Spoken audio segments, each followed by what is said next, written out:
Hey guys, Coach Toolshed here, and I'm here today to bring you a little bit of a different topic. Today I'm going to be talking about a video game that I am excited for coming up on the horizon, a game that was announced at E3 this past week, and it's a game that's kind of gone under the radar a little bit, kind of got shuffled into the deck during the Microsoft press conference, and it's a game that you probably have heard is coming out, but you maybe haven't really been paying too much attention to it.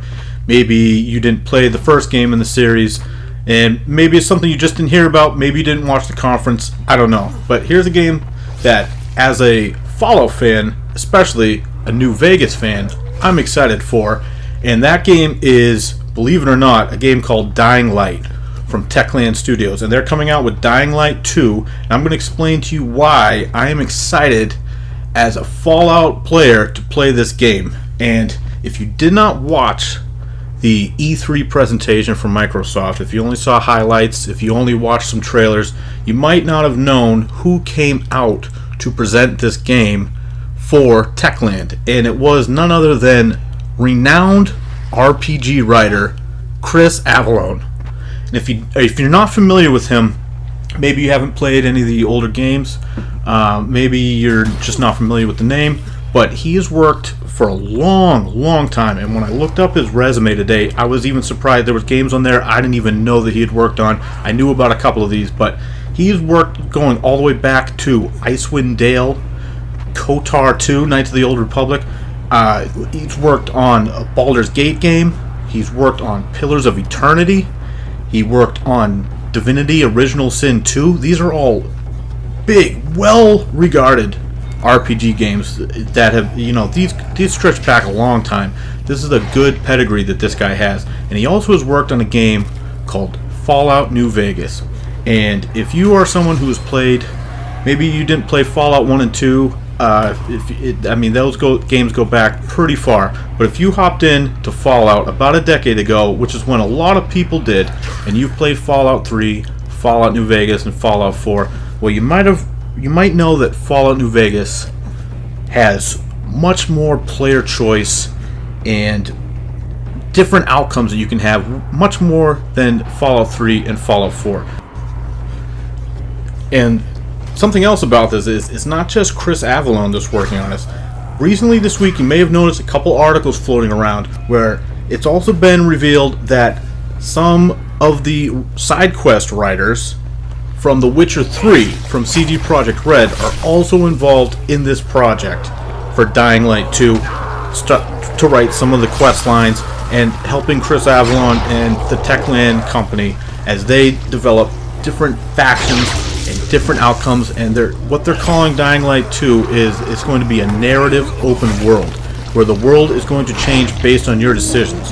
And based on the pedigree of Chris Avellone, and we all know I have my own issues with Witcher 3 in certain areas, but one thing you can't deny is the side quests in that game were some of the best side quests you're going to find in any game. So if you got people like that working with Techland on this game, that alone has me very excited. Now, if you didn't play the first Dying Light game, I know a lot of people did, but a lot of people didn't. If you haven't played it,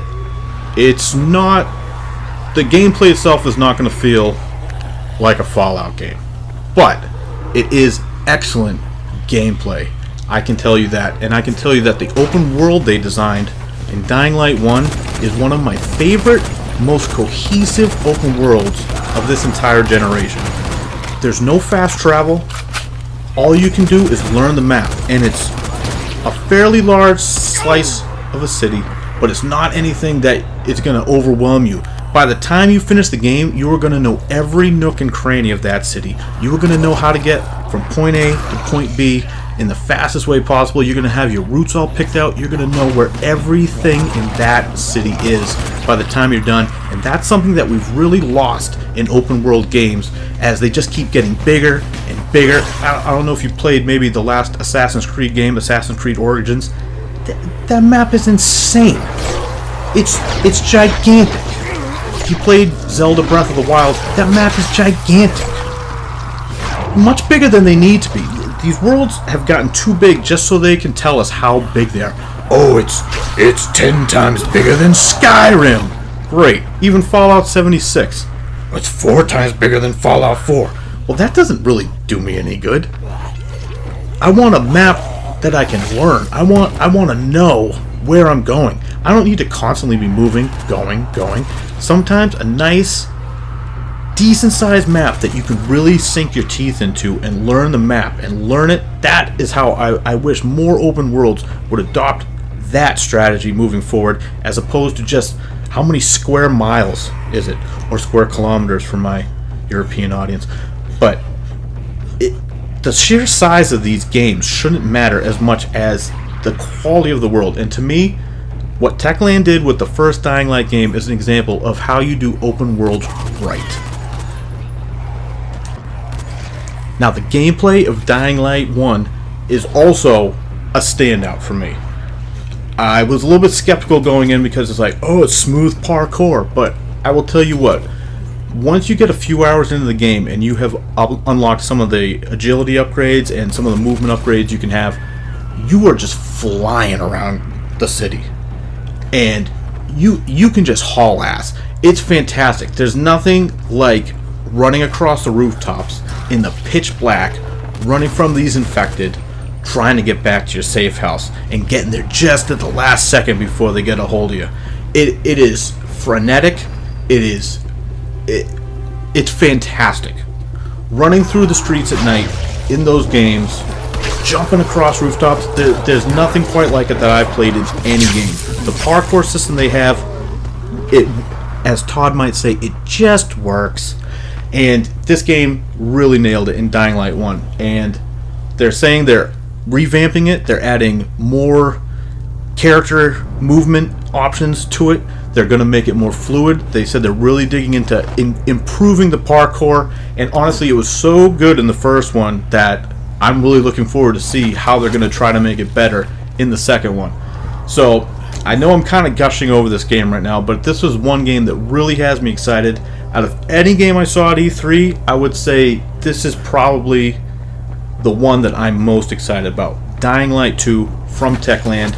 They have the writers, they have all the pedigree for the writing, and they have a track record in the first Dying Light game of making the gameplay really fun, really exciting. The melee combat is great. They got cool crafting options for your weapons. You can do all sorts of stuff. You can have fire swords and electrical swords. You can shock people. There's all sorts of different things you can do in that game. And seeing as how they're saying it's going to be open world, narrative built, every player is going to have a different playthrough, is what Chris Avalon's saying. And you want to know what? With a track record like he has, I know I'm gushing, but I do have faith in this game, and I think that this is kind of a sleeper game that's fallen under the radar with all the other announcements that came out this week. And this is just something that I think that if you're a fan of Fallout New Vegas especially, this is a game I think you should have on your radar. There is no release date yet, so we don't know when it's coming out. I'm hoping we see it in the first half of 2019. Still a ways away, at least.